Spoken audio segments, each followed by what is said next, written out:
Raji Meena tuition எடுக்கிற வேலைக்கு கிளம்புறாங்க. கோமதி, நீங்கள் 2 பேரும் எங்கே கிளம்புறீங்க? ராஜி, கவர்மெண்ட் வேலைக்கு எக்ஸாம் எழுத கோச்சிங் கிளாஸ் போகணும். மீனா, கோச்சிங் கிளாஸ் போக விசாரிக்க போகிறோம். கோமதி, சரி போயிட்டு வாங்க. மயில் வராங்க. எங்கே போகிறீங்கன்னு கேட்குறாங்க. மீனா, வேணா நீங்களும் வாங்க, நீங்களும் கவர்மெண்ட் எக்ஸாம் எழுதுங்க. மயில், தண்ணி சிந்துது, மோட்டரை ஆஃப் பண்ணணும்னு சொல்லிட்டு கிளம்புறாங்க.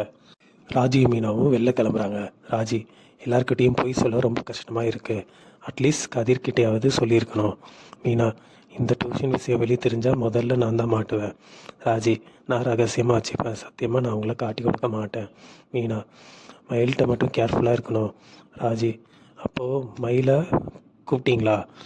மீனா, அவள் வரமாட்டா. ஏகப்பட்ட டிகிரி வாங்கினவங்க வேலைக்கு போக மாட்டாங்க. டியூஷன் எடுக்கிற வீட்டுக்கு 2 பேரும் வராங்க.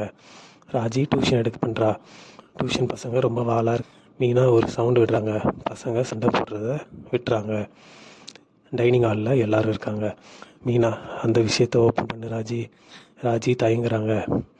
ராஜி, உங்ககிட்ட ஒரு விஷயம் சொல்லணும்னு பாண்டியன்கிட்ட பேசுகிறாங்க. பாண்டியன், நானும் சொல்லணும், நீ ஃபஸ்ட்டு சொல்லு. ராஜி, கவர்மெண்ட் வேலைக்கு போக கோச்சிங் போகணும்.